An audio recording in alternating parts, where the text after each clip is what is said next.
Hello दोस्तों, welcome to sleepy classes. यदि आप स्लीपी क्लासेस के किसी भी बैच से जुड़ना चाहें, इस कूपन कोड को ज़रूर इस्तेमाल करें, आपकी फ़ी कुछ ना कुछ कम ज़रूर हो जाएगी। ना आज का टॉपिक है ऑटोमोबाइल इंडस्ट्री। जब भी हम इंडस्ट्री को प्रिपेयर करते हैं तो इसे ज्योग्राफी में भी पढ़ा जाता है और इंडियन इकोनॉमी में भी पढ़ा जाता है। हाउएवर, ज्योग्राफी में पढ़ने का दायरा है factors affecting location of industries, यानी ऐसे फैक्टर्स जो इन्फ्लुएंस करते हैं किसी भी इंडस्ट्री की लोकेशन को, उसके डिस्ट्रीब्यूशन को। तो आज हम पढ़ेंगे factors influencing the distribution of automobile industry. चार हमने फैक्टर्स की बात करनी है, पर मैं थोड़ा आपको बेसिक समझाना चाहती हूँ। जैसे जब भी हम इस इंडस्ट्री की बात करेंगे, हम डेट्रॉइट की बात जरूर करते हैं। डेट्रॉइट को मोटर सिटी कहा जाता रहा है क्योंकि ये कार मैन्युफैक्चरिंग के लिए बहुत सिग्निफिकेंट रहा है, very importantly for north American markets. India के कॉन्टेक्स्ट में बात करें तो चेन्नई बहुत सिग्निफिकेंट रहा है। रादर चेन्नई को डेट्रॉइट ऑफ साउथ एशिया भी कई बार कहा जाता है। जब भी हम ऑटोमोबाइल इंडस्ट्री की इंडिया में बात करेंगे तो तमिलनाडु, कर्नाटका ये बहुत इंपॉर्टेंट रहते हैं। हाउएवर, ये भी देखा जा रहा है कि अब ये इंडस्ट्री महाराष्ट्र और गुजरात में भी बहुत ज़्यादा आती जा रही है। कई रीजंस हैं इसके। फॉर एग्जाम्पल, गुजरात की अगर हम बात करें तो गुजरात की proximity to north Indian markets बहुत ज़्यादा है। कई बार देखा गया है कि कुछ स्पेसिफिक स्टेट्स कुछ इंसेंटिव्स भी दे देते हैं सो दैट इन्वेस्टर्स वहां पर आए, ये इंडस्ट्री वहां पर आए। कई बार देखा गया है कि लैंड का प्राइस भी वहां पे कम रहा है to attract the investors. Even यहाँ पे अगर हम देखें, गुजरात महाराष्ट्र की बात करें, ट्रांसपोर्टेशन सिस्टम बहुत बढ़िया है, पोर्ट्स हैं, तो इंपोर्ट एक्सपोर्ट फैसिलिटी की भी यहाँ पर बात हो सकती है, राइट? तो ये चीजें आपको थोड़ा सा ध्यान रखना चाहिए। Now coming back to the topic कि क्या फैक्टर्स रहे हैं जो इन्फ्लुएंस करते हैं डिस्ट्रीब्यूशन ऑफ दिस इंडस्ट्री। पहला फैक्टर है मार्केट फैक्टर्स। ना मैन्युफैक्चरर प्रेफर करते हैं वो लोकेशंस जो कंज्यूमर मार्केट के पास में हो।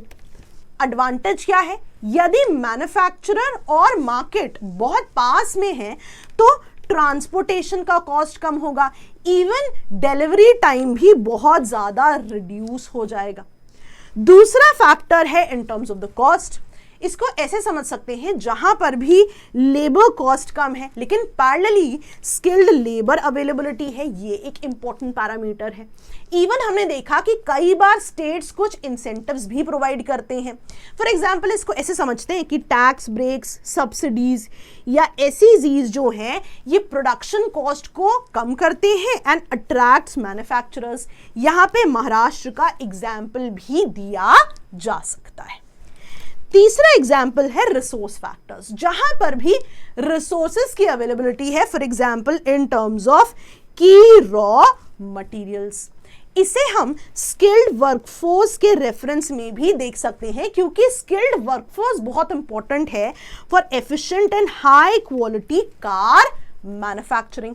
यहां पे हम इंजीनियरिंग कॉलेजेस का भी रेफरेंस ले सकते हैं। Number 4, last point, environmental and political factors.